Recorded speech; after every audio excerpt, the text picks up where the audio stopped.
C'est bon, non?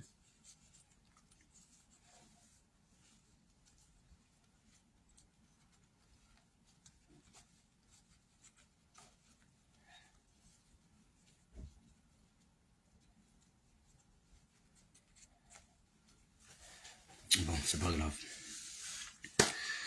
Mesdames et messieurs, chers amis, bonjour. Bonjour à vous. Bonjour chez vous. Je nous souhaite à chacun une excellente journée, une très belle semaine. La toute première semaine du dernier mois de l'année 2024. C'est une semaine extraordinaire. C'est vrai, toutes les semaines se suivent, se ressemblent. Mais nous sommes dans le dernier mois de l'année 2024. Et nous en sommes dans sa toute première semaine. Je souhaite du plus profond de mon cœur, excellente journée et excellente semaine, sinon excellent mois de décembre à nous tous, que nous soyons sous la couverture de l'Éternel des armées. Le Dieu tout-puissant, Allah subhanahu wa ta'ala, qui nous protège, qui nous encadre, que chacun de nous puisse fêter les festivités de fin d'année dans la joie avec sa famille, dans la gaieté, dans la prospérité, et que l'année 2024 vraiment enterre définitivement vraiment tous nos soucis, vraiment les plus atroces, je vais dire, parce qu'il y a des soucis, tu ne peux même pas partager ça à quelqu'un.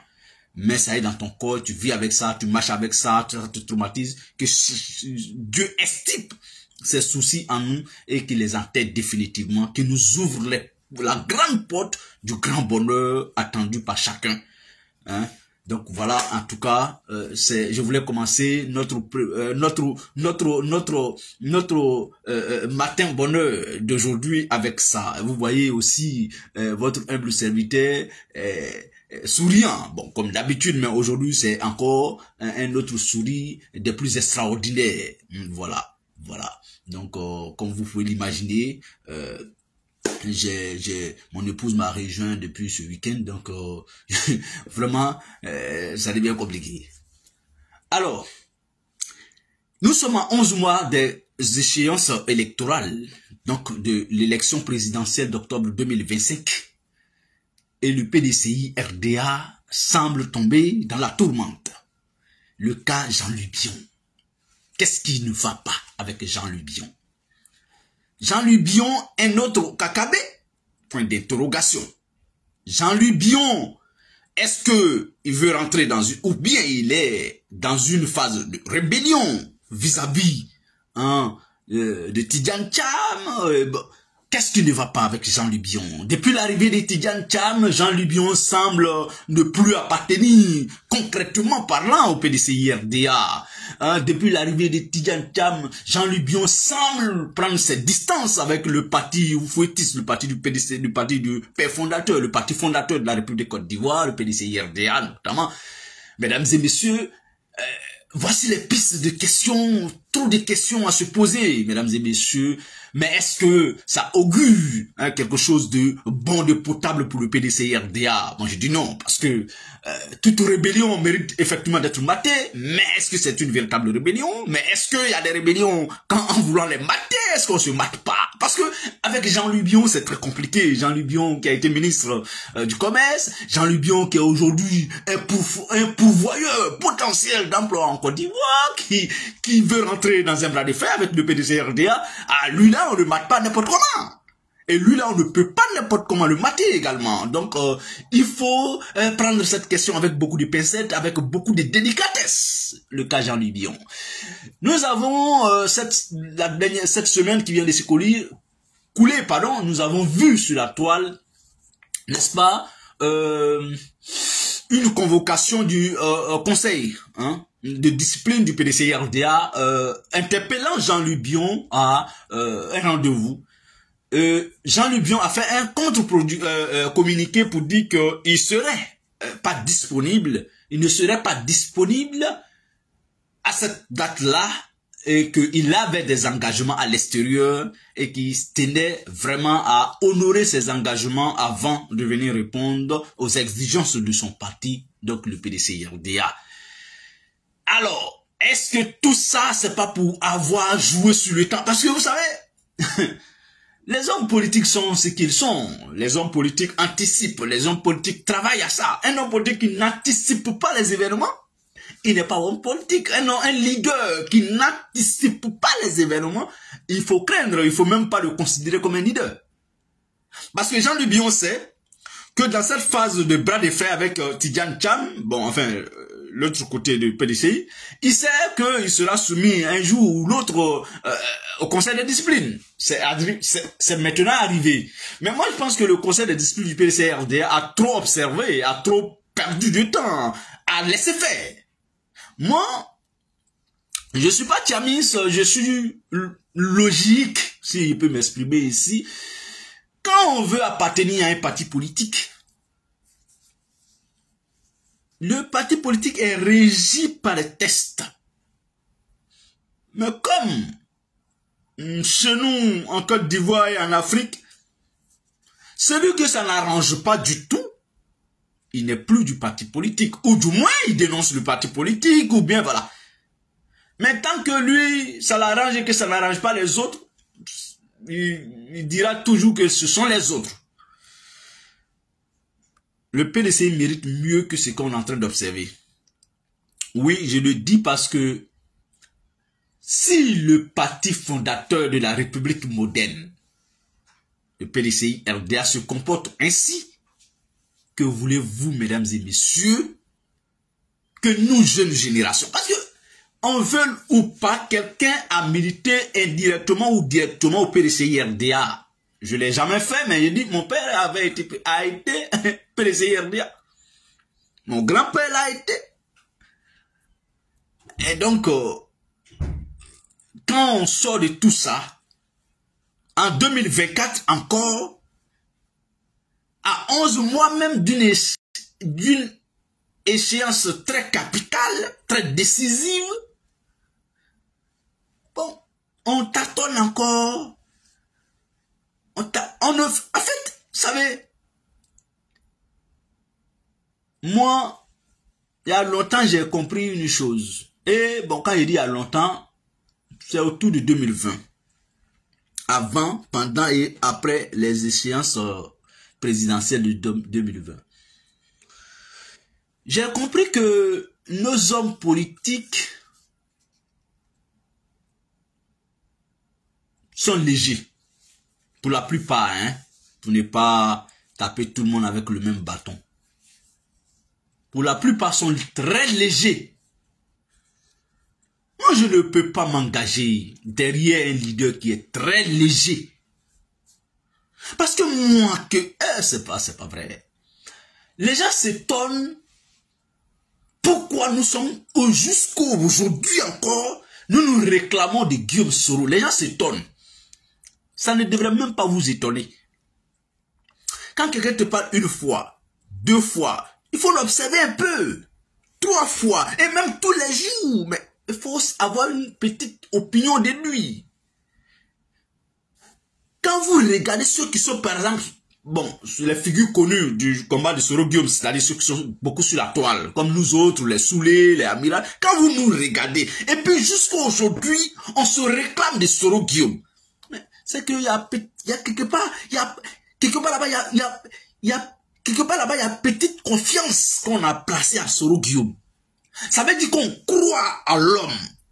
Sinon aujourd'hui là, celui qui continue de réclamer son appartenance aux idéaux de Guillaume Soro là, mais il faut le respecter. Sinon aujourd'hui Guillaume Soro là, on ne sait pas où il est. Bon, tout le monde sait qu'il est dans l'AES. L'AES c'est vague. L'AES c'est le Mali. L'AES c'est le Niger, l'AES c'est le Burkina Faso. On l'entend pas, bon, il fait maintenant, il a un comité restreint en place maintenant, avec lequel comité, chaque semaine, on nous sort un communiqué sur l'état de la nation.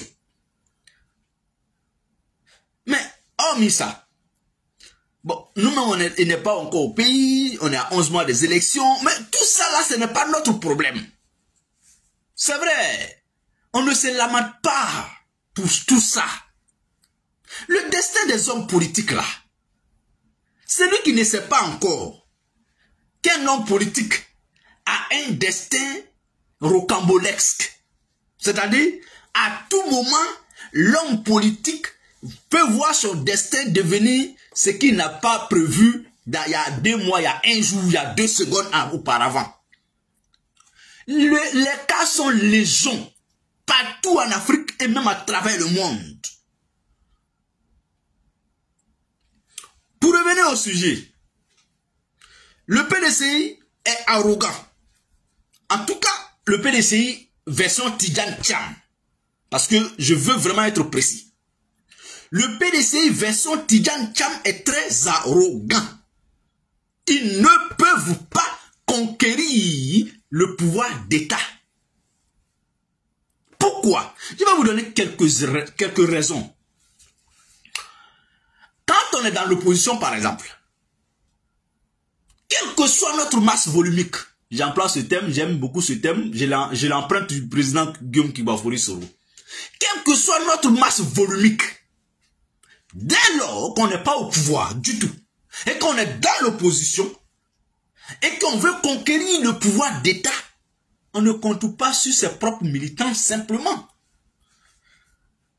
On compte et sur ses militants et sur les autres militants de l'opposition. Pourquoi?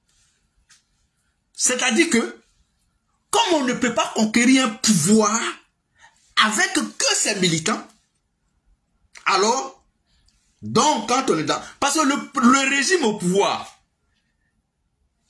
logiquement, en principe, ne devrait pas compter sur les militants de l'opposition. Le régime au pouvoir est restreint. Vous savez pourquoi généralement les pouvoirs peuvent tomber? Regardez un pouvoir comme Macky Sall. C'est l'exemple le plus illustratif que je vais prendre. Il était au pouvoir et il est tombé. Pourquoi? Parce qu'en fait, quand on est au pouvoir, à la vérité, le pouvoir, eux, ils pensent qu'ils sont majoritaires à travers les élus. Et pourtant, dans une élection présidentielle, les élus, quand tu les comptes, on va faire un calcul mental. Prenez vos machines, vos calculatrices. Vous comptez le nombre total des députés en Côte d'Ivoire. Ça ne vaut même pas 300 députés. Vous comptez le nombre total des maires en Côte d'Ivoire. Ça ne vaut même pas 500 maires. Je crois que c'est 200, une commune, non?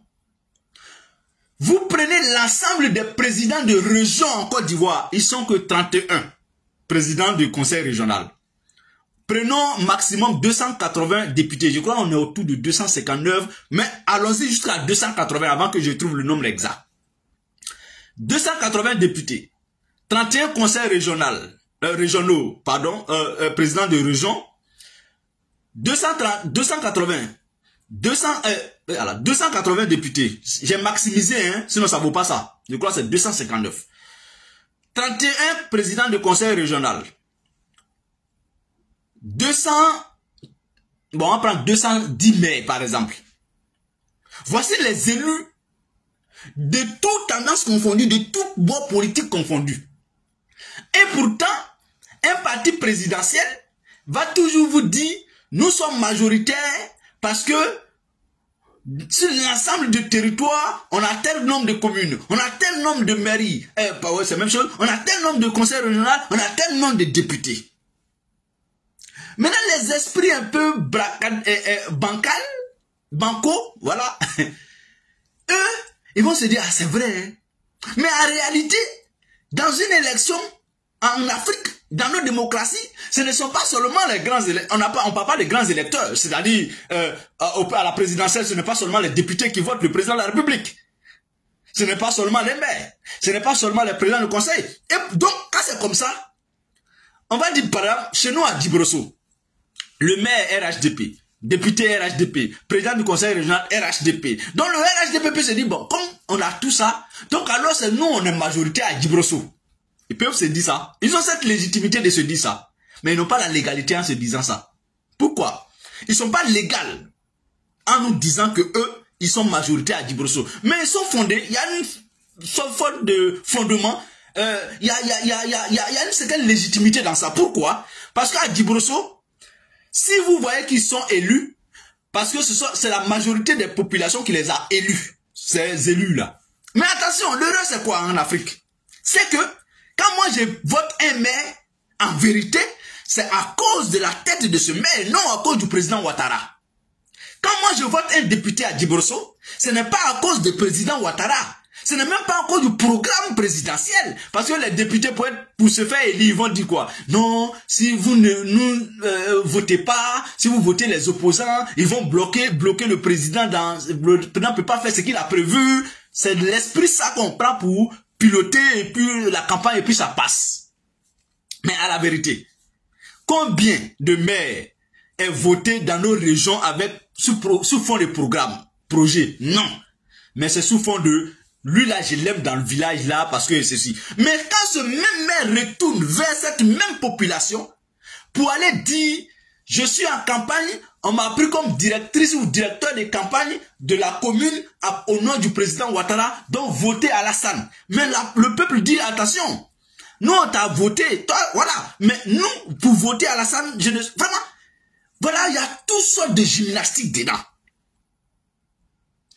Beaucoup de personnes peuvent voter Alassane parce que la personne qu'ils ont élue est directeur ou directrice de campagne. Mais d'autres, en Afrique, ce n'est pas forcément le cas, comme ici en Europe, en général. Donc, un parti de l'opposition a plus de chances pour remporter des élections. C'est pourquoi Alassane a remporté les élections en 2010. Et c'est ça, comme je vais prendre comme exemple type. Sinon, Babou était majoritaire à l'Assemblée nationale. Est-ce que vous voyez? Et donc, ceci étant, quand on est dans l'opposition, on a d'abord ses propres militants. Je vais prendre le cas du PDCI. Du PDCI RDA. Quand on est dans l'opposition, qu'on est franchement opposant, ça veut dire qu'on partage l'idéologie opposante, si je peux m'exprimer ainsi, avec les autres partis de l'opposition. Qu'est-ce que dans ma terminologie, qu'est-ce que c'est que l'idéologie opposante? Pour moi, c'est que je suis l'opposant. Je suis dans l'opposition. La toute première idéologie, c'est partager l'opposition franchement avec les autres partis afin que quelqu'un parmi nous soit président demain, même si ce n'est pas forcément moi. Mais si je suis dans l'opposition, c'est que je ne partage pas ce que celui qui est au pouvoir fait. C'est pourquoi on m'appelle opposant. Autrement dit, je ne suis pas opposant. Si j'aime ce que lui qui est au pouvoir fait, il faut que je devienne son militant. Je ne peux pas me battre alors contre lui. C'est inutile, c'est insensé. Je n'aime pas Alassane parce pour sa personne, mais c'est pratique au sommet de l'État. Je veux que ça change, alors je suis opposant. Voici simplement comment on devient opposant. Si je suis opposant, que Joe Cock est opposant, lui et moi on s'assoit franchement pour dire frère, comme toi et moi, on a la première idéologie que toi et moi on partage aujourd'hui, c'est que lui qui est au pouvoir il gouverne mal. Ça veut dire que toi et moi, quelqu'un d'entre nous doit reprendre le pouvoir pour changer des choses. Alors toi et moi, on n'a pas l'intérêt de se quereller. Lui, il est au pouvoir, il a un militant. Toi, tu es PDCI, toi, tu es un militant. Moi, je suis GPS, j'ai un militant. Nous deux, nos militants, ça fait 2. Plus, contre lui seul, son militant, ça fait 2 contre 1. Voici comment une opposition peut prendre facilement le pouvoir. Mais le cas du PDCI version Tidjane Thiam n'est pas le cas. Le PDCI version Tidjane Thiam n'agit pas, il ne réagit pas, il ne réfléchit pas comme ça.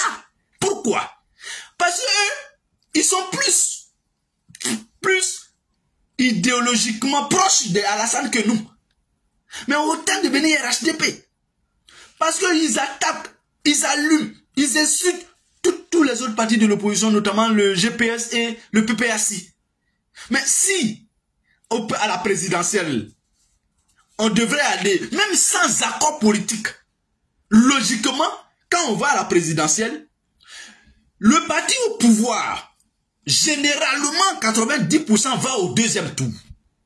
Le parti au pouvoir, personne ne peut dire en Afrique que lui là, il va tomber dès le premier tour. Vraiment, ça là, c'est illusoire, c'est utopique. Alors, généralement, le parti au pouvoir est qualifié pour le second tour. Mais c'est là-bas qu'il y a la difficulté contre le parti au pouvoir. La difficulté contre le parti au pouvoir, c'est au niveau du second tour. Gbagbo Laurent le sait. C'est à partir de ce moment-là que l'idéologie que j'ai qualifiée d'opposante surgit, agit et réagit. Parce qu'à ce moment, comme au deuxième tour, sera question d'une confrontation, d'un duel entre le parti au pouvoir qui est qualifié et un parti issu de l'opposition. Puisque je parle toujours de l'idéologie opposante, alors cette idéologie va naître, va systématiquement réagir pour dire, alors, un d'entre nous est aujourd'hui au second tour. Si nous tous, on le suit, le pouvoir tombe. Mais est-ce que quand vous regardez aujourd'hui, l'oxature, la structure que nous présente cette opposition-là, peut être aujourd'hui, est-ce que cette idéologie que j'ai qualifiée, j'ai définie d'opposante peut réagir? Est-ce qu'on est sûr que le PDCI qui est là, peut soutenir un parti politique issu de l'opposition au second tour contre Alassane Ouattara? Moi, je ne crois pas. Ils nous ont montré qu'eux, ils s'en foutent de nous. C'est pourquoi j'ai parlé de l'arrogance. De l'arrogance du PDCI-RDA. Et ils se disent que le pouvoir est un acquis pour eux. Ah non, pas du tout. Pas du tout. De toute façon, on est à 11 mois. Le PDC peut se racheter vis-à-vis de l'opposition. Sinon, ce que nous on a en cœur, c'est pas pour vous voter. Au cas où, je touche même du bois, que Tidjane Thiam est candidat et qu'il va aux élections et qu'il est au deuxième tour. Ah non, moi je ne cache pas mes choses. Les gens savent. Et c'est ce qui est mon problème. Tidjane Thiam ne devrait jamais être candidat en Côte d'Ivoire. En tout cas, pas en 2025. En fait, pour moi, c'est la plus grosse injure que le PDCI peut faire aux Ivoiriens. Oui, oui. Je ne dis pas que Thiam n'est pas Ivoirien. Je ne rentre même pas dans ce débat. Je dis, la plus grosse injure que le PDCI peut faire à nous, les Ivoiriens, c'est de faire de Thiam leur candidat à la présidentielle. De 1999 jusqu'en 2020, Thiam a fui la Côte d'Ivoire. Il était le chouchou de tous les autres continents. De l'Occident. Thiam n'a jamais pensé à la Côte d'Ivoire. Dans nos moments des plus, je vais dire, des plus difficiles. C'est-à-dire, c'est de la période de 99 à 2020 là, qui a été le moment le plus atroce dans la vie des Ivoiriens. Dans notre histoire. C'est lui de ses fils qui a fui le pays durant ce temps-là. Plus de 20 ans, on va dire ça comme ça. Frère, c'est lui qui, lui, devrait pas venir. Parce que, en fait, c'est nous dit qu'au PDCI, aucun autre Ivoirien n'est assez intelligent. C'est insulter Jean-Louis Bion. Moi, je comprends sa rébellion. Ils ont insulté Gikawe. Ils l'ont même exclu d'une autre façon. Parce que Thiam serait quelqu'un qui a servi les Blancs. Il connaît ça. Il est ingénieux. Mais c'est insultant. C'est pourquoi ils sont arrogants. Parce qu'ils nous ont déjà insultés. Que le PDCI arrête de continuer à faire du tort à l'ensemble des Ivoiriens. C'est comme ça qu'ils ont fait pour appeler Alassane Ouattara. En insultant les autres Ivoiriens qui ont consacré leur véritable temps de 1960 à 90, où il faut à tout laisser, il a appelé Alassane Ouattara. C'est pas ça qui est sur nous. Et puis une deuxième injure, ça sera pour Thiam. Mais pourquoi le PDCI devrait continuer à faire ça aux Ivoiriens? Pourquoi le PDCI RDA devrait continuer à nous narguer? J'ai suivi un one-man show la dernière fois. Oui, ceux qui disent que Tidjane Thiam, même chose qu'Alassane Ouattara, ne les écoutez pas. Et puis, ce sont les GPS et les PPAC qui disent ça. Ça, c'est le PDCI qui nous dit ça. Hein? Ça, c'est le PDCI qui nous dit ça. Qui nous tape comme ça. J'ai compris par là que quand Thiam parle de je ne veux pas cheminer avec des serpents dans mon pantalon, c'est de nous il parle. Oui, oui, oui, oui. Vous allez me dire, il n'a pas dit nom de quelqu'un, c'est lui qui se sent morveux, qui se mouche. Je me suis mouché. C'est de nous Tidjane Thiam parle. Nous, les autres partis de l'opposition là, c'est de nous il parle. C'est lui qui est dans l'opposition et qui pense que c'est des GPS seulement qui parlent, vous mentez. C'est que vous ne connaissez pas. C'est lui qui pense que c'est des PPACI seulement qui parlent et vous mentez. C'est lui qui parle, pense que c'est de Kojeb seulement il parle, ou bien de MGC de Babo, Simone Babo là, c'est faux hein. C'est de toute l'opposition, tous les autres partis de l'opposition là, c'est de eux que Tidjane Thiam parle. Parce que le RHDP est au pouvoir, donc il ne marche pas avec eux. Il dit, lui il ne marche pas avec serpent dans son pantalon. Et pourtant, j'ai dit tout de suite que en vérité, ce sont les partis de l'opposition qui doivent marcher ensemble pour pouvoir facilement gagner une élection présidentielle. Et le cas de 2010 de Alassane et Bédié dans l'opposition en marchant ensemble a payé. Si ce n'est pas ça, c'est à ce seul prix qu'un régime peut changer démocratiquement.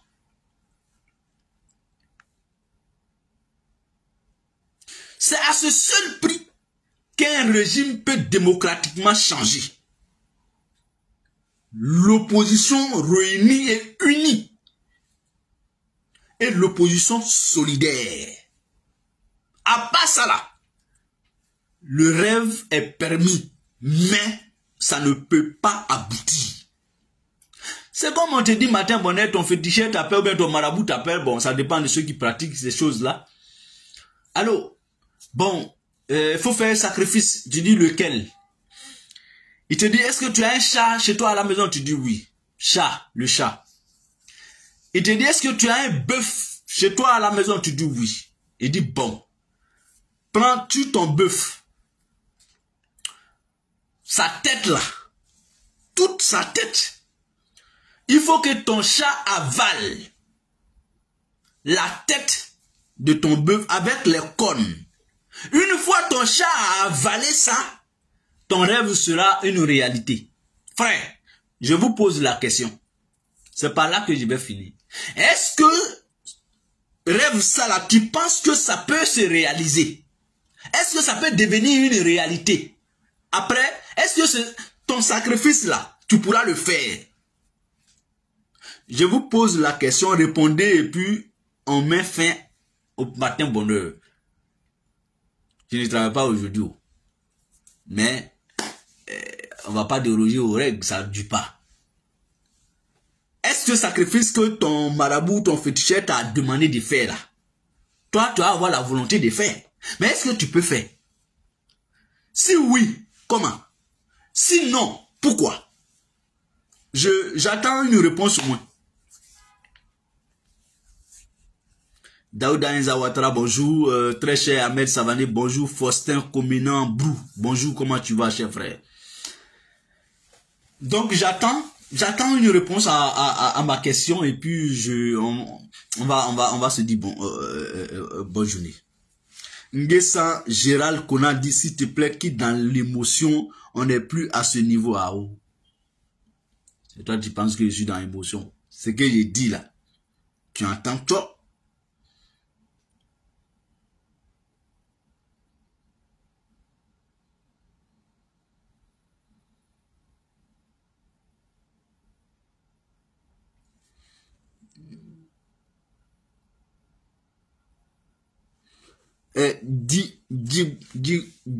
Glacé. Moi, je ne suis pas Johnny Pacheco. Tu te trompes de page. Tu dis, mon frère Johnny Pacheco, tu te donnes trop de contenu. Par contre, tu n'es qu'une barrique vide. Je ne suis pas Johnny Pacheco. Tu te trompes de page. Bon, Yaya, comment tu vas? J'espère que tu vas bien. Donc, c'est ce que je peux dire. Le cas Jean-Louis Bion au PDCI RDA, Bion en train de jouer sur le temps. Parce qu'il a évoqué le fait que il a des engagements à honorer à l'extérieur. Donc, il ne pourra pas répondre, je crois que c'était le mercredi prochain, le 4, il ne pourra pas répondre à la convocation à cette date. Donc, quand il va revenir, lui maintenant, peut-être qu'il va adresser une note au conseil de discipline pour dire, bon, comme vous m'avez convoqué, si la convocation était prévue pour le 4, j'avais des engagements qui étaient déjà positionnés, je reviens, je suis là, convoquez-moi maintenant, je suis à votre disposition. On est en décembre déjà, et pourtant, je crois que la convention du PDC, c'est pour bientôt. Jean-Louis Bion a anticipé parce que lui aussi, il a des conseils de discipline qui devraient le convoquer. Là. Lui aussi, il a des disciplinaires là-bas. Il a des sages là-bas. Il a des gens là-bas qui sont bionistes et qui l'informent du timing. Je lui dis, bon, voilà. Il dit, bon, fais ça, anticipe. Il a anticipé sur la convocation. Il va répondre peut-être, hein, mais à sa guise et au temps voulu.